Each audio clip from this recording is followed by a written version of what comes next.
Salut à tous les amis, ici le projectionniste, et aujourd'hui, si je vous dis cinéma asiatique. Si je vous dis cinéma asiatique, il y a de grandes chances pour que vous me répondiez quelque chose comme Battle Royale, Hayao Miyazaki, Jackie Chan, The Raid ou même Akira Kurosawa. Et là déjà on a un problème et on s'aperçoit que c'est complètement con d'utiliser un raccourci comme cinéma asiatique. Rien que dans ces exemples, on a du cinéma japonais, chinois et indonésien. Et bien sûr, leurs cinémas ne sont pas une seule et même entité cinématographique. Chacun d'entre eux existe avec son identité, sa culture et son actualité. Parler de cinéma asiatique, c'est comme parler de cinéma européen, alors qu'entre Les Ailes du Désir et Bienvenue chez les Ch'tis, il y a quand même un sacré fossé. Bon, c'est peut-être pas le meilleur exemple non plus. Prenons plutôt la troupe du Splendide, Le Père Noël est une ordure, Les Bronzés et tout ça, bon, je vais pas vous faire un dessin, vous connaissez déjà. Et les Monty Python. Tous les deux, malgré une promiscuité géographique indiscutable, ont un humour parfaitement distinct et ancré dans leur culture, avec les codes qui leur sont propres. Et c'est pareil en Asie. Bon, c'était une digression de l'apocalypse, mais ça me semblait utile d'en parler. Donc aujourd'hui, on va parler du gagnant du Grand Prix du Festival de Cannes en 2004, Oldboy.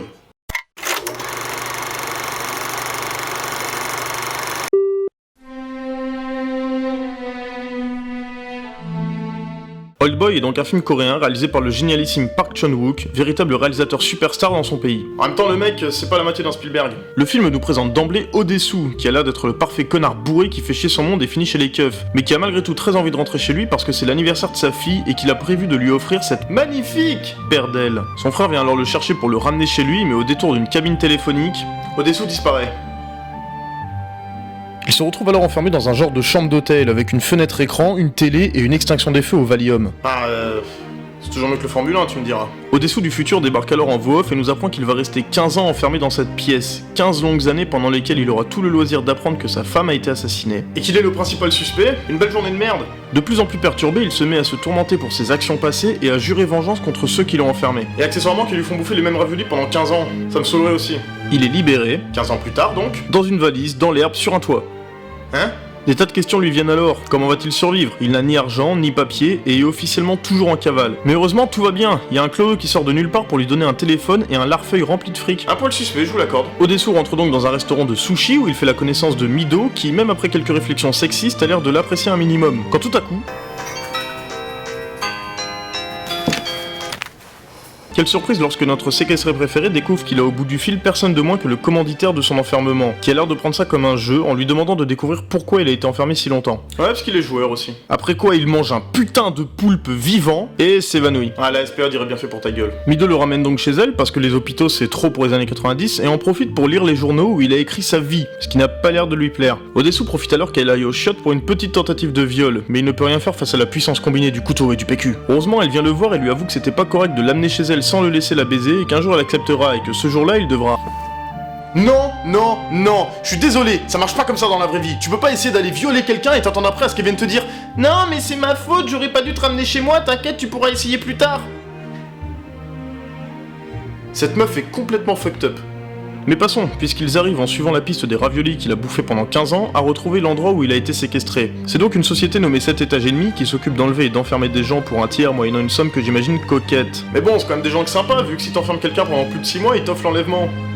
C'est gentil. Après avoir joué au dentiste avec son nouvel ami, Odessu découvre que tout ce qu'il reste de son ravisseur ne sont que des bandes audio de ses appels, et que pour réussir à sortir de là, il devra passer sur la tronche de pas mal de connards dans ce que j'ai bien envie d'appeler la scène de baston la plus cool de tous les temps.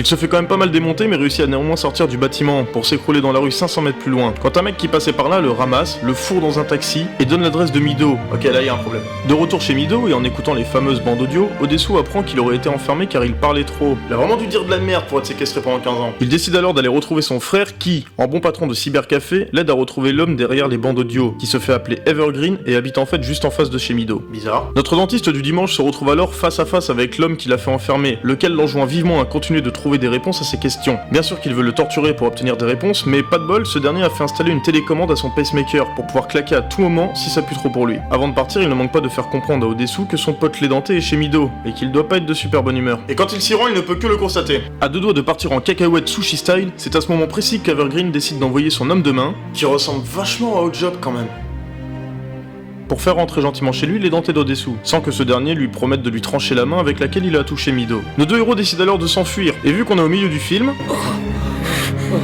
Et encore une fois, non putain! La meuf vient de subir une tentative de viol et elle décide de coucher avec un mec qui avait déjà essayé de la violer et qui en plus mange des putains de poulpes vivants! Mais passons, parce que comme si c'était pas assez bizarre et malsain comme ça, Evergreen leur rend visite pendant leur sommeil et leur laisse un beau papier cadeau avec la main de l'autre édentée dedans. Ah, c'est gentil ça! En fait non, pas du tout. Et là je vous préviens les amis, parce qu'autant les spoilers sur Super c'était pas oufissime non plus, autant sur Old Boy c'est notre paire de manches, voire de poutres. Alors si vous n'avez pas encore vu le film les amis, je vous le dis le plus sérieusement du monde, passez la zone spoiler qui commence... maintenant.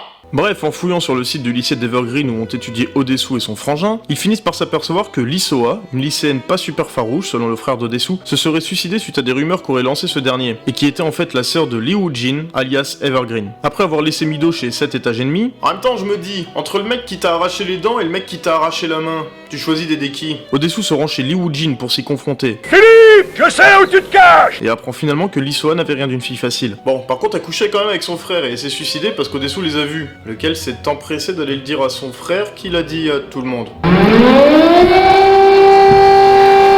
Vous trouvez ça dégueulasse? Vous êtes tellement pas prêts pour la suite. Lee Woo-jin révèle à Odessu, dans une scène aussi maîtrisée que terrifiante, que le moindre de ses mouvements lui avait été suggéré par hypnose pendant sa captivité, que tout était prévu à l'avance, et que tout a été fait pour qu'il se retrouve ici, à ce moment précis. Que la véritable question n'était pas pourquoi il l'avait fait enfermer si longtemps, mais pourquoi il l'avait libéré, et... Oh my god, what's in the box? Dans la boîte, justement, se trouve un album photo de la famille d'Odessu, sa femme, sa fille et lui-même. Lui ayant été emprisonné et sa femme assassinée, ne reste que sa petite fille sur les photos que l'on voit grandir en même temps que le vomi envahit votre oesophage lorsque vous comprenez que Mido est en fait sa fille. Bien, sur ce le film ne s'arrête pas là, il y aura encore énormément de choses bien dégueulasses à spoiler, mais je pense que vous en savez assez pour ma conclusion.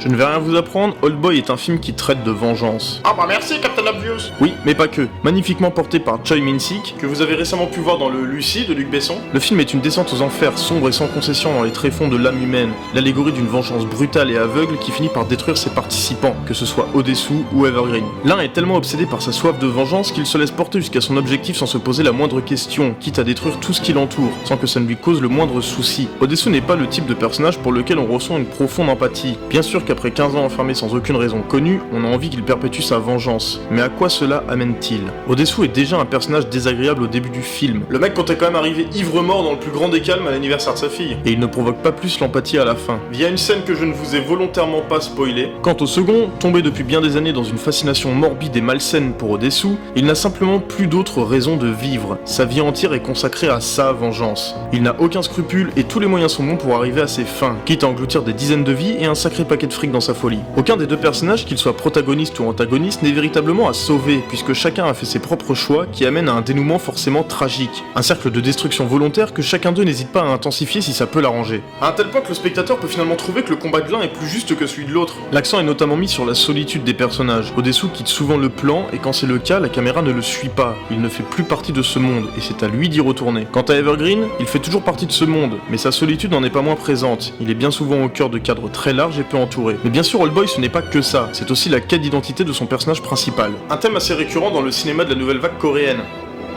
Je m'explique. En 1953 s'achève la guerre de Corée et s'ouvre alors un âge d'or du cinéma coréen. Les grandes universités ouvrent des départements de cinéma, les studios d'Anyang sont construits, qui sont à ce moment les plus grands d'Asie d'ailleurs. Et beaucoup de métrages s'exportent alors au festival de Berlin ou de Sydney. Le problème c'est qu'en 1961, la Corée du Sud, oui, parce que c'est bien d'elle qu'on parle depuis le début, fait face à un coup d'état organisé par le général Park Chung-hee, qui instaure dans la péninsule un régime totalitaire qui, bien qu'ayant fait s'envoler le pays sur un plan économique, n'augure rien de bon pour le cinéma et la liberté d'expression. Comme toutes les dictatures en fait. La production cinématographique de l'époque est alors soumise à autorisation gouvernementale qui fixe un quota annuel de production à environ 15 films par an. Je vous laisse imaginer un monde où seulement 15 films par an sortiraient en France et où ils devraient tous être approuvés par François Hollande avant. Après la libération politique du pays à la fin des années 80, le cinéma coréen est confronté à un public qui ne veut pas de critique sociale liée aux années de traumatisme dues à la dictature ou même à la guerre. C'est à cette époque que débarquent de jeunes réalisateurs qui n'ont pas froid aux yeux et vont chercher à pointer du doigt cette nouvelle société traumatisée et en quête d'identité. Ce qui se retrouve parfaitement dans Old Boy bien sûr, mais aussi dans beaucoup d'autres films. Ayant grandi au milieu des années 70-80, Park Chan-wook, Kim Ji-woon et Bong Joon-ho, ouais c'est ça, font aujourd'hui figure de sainte trinité de cette nouvelle vague du cinéma coréen, dépeignant à leur façon une société en pleine mutation et en quête de repères. Voilà, cet épisode de La Bobine est à présent terminé, j'espère qu'il vous aura plu. N'hésitez surtout pas à partager votre opinion sur le film dans les commentaires, ou même à dire si maintenant vous avez envie de le voir, ou pas. Sur ce, je vous dis à la prochaine, et restez cinéphages.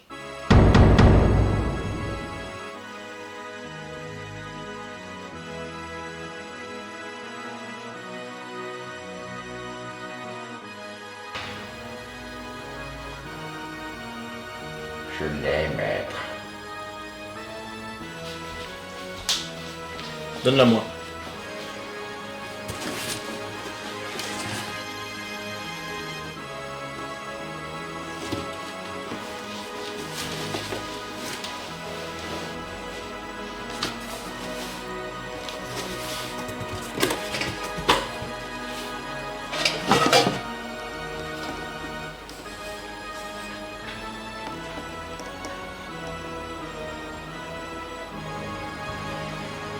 Qu'est-ce que c'est, maître?